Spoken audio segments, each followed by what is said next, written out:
स्वराज मराठीमध्ये आपलं स्वागत आहे. सर्वसामान्यांचा आवाज, निर्भीड, बेधडक, स्वराज मराठी. पाहूया स्वराज्य मराठी टॉप 10 हेडलाईन्स. स्थानिक स्वराज्य संस्थांच्या निवडणुका घेण्यासाठी 31 जानेवारी 2026 पर्यंत मुदतवाढ. सरकारनं ईव्हीएम सणवार कर्मचाऱ्यांच्या संख्येचं कारण दिल्यानंतर सुप्रीम कोर्टाकडून नवी डेडलाईन. मोदी शिवसेना तोडायला निघालेत. उद्धव ठाकरेंचा हल्लाबोल, तर उद्धव ठाकरेंनी शिवसेना संपवली. मुनगंटीवारांचा पलटवार.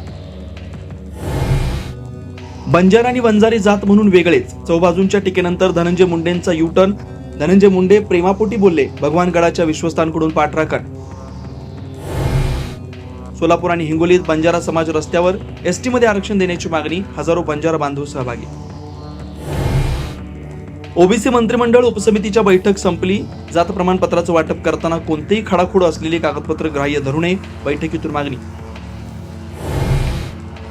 शिवभोजन थाळीच्या कंत्राटदारांना थकीत बिल देण्यासंदर्भात मंत्रिमंडळ बैठकीत महत्त्वाचा निर्णय. संकटातील शिवभोजन थाळीबाबत उदय सामंत यांची माहिती. लाडकी बहीण योजनेस इतर लोकप्रिय योजनांमुळे राज्यावरील कर्ज वाढल्याचं उघड. वर्षाअखेरीस कर्जाचा बोजा लाख कोटींपर्यंत जाण्याचा अंदाज. जालन्यात रात्रभर धुवाधार पाऊस. 3 तासात 116 मिलीमीटर पावसाची नोंद. शहरात सर्वत्र पाणीच पाणी. आमदार अर्जुन खोतकर यांच्या घरालाही पाण्याचा वेढा. मराठवाड्याला अतिवृष्टीचा फटका. 15 लाख हेक्टरवरील पिकांचं नुकसान. चिखल पावसामुळे 4 बळी. उद्या मराठवाड्यात झालेल्या अतिवृष्टीचा मुख्यमंत्री घेणार आढावा. मराठवाड्यातील आमदार उपमुख्यमंत्री अजित पवारांच्या भेटीला. मराठवाड्यात ओला दुष्काळ जाहीर करण्याची मागणी. आता इथेच वेळ झाली थांबण्याची. भेटू पुढील अपडेट सोबत. चॅनलला लाईक करा, शेअर करा आणि सबस्क्राईब करा.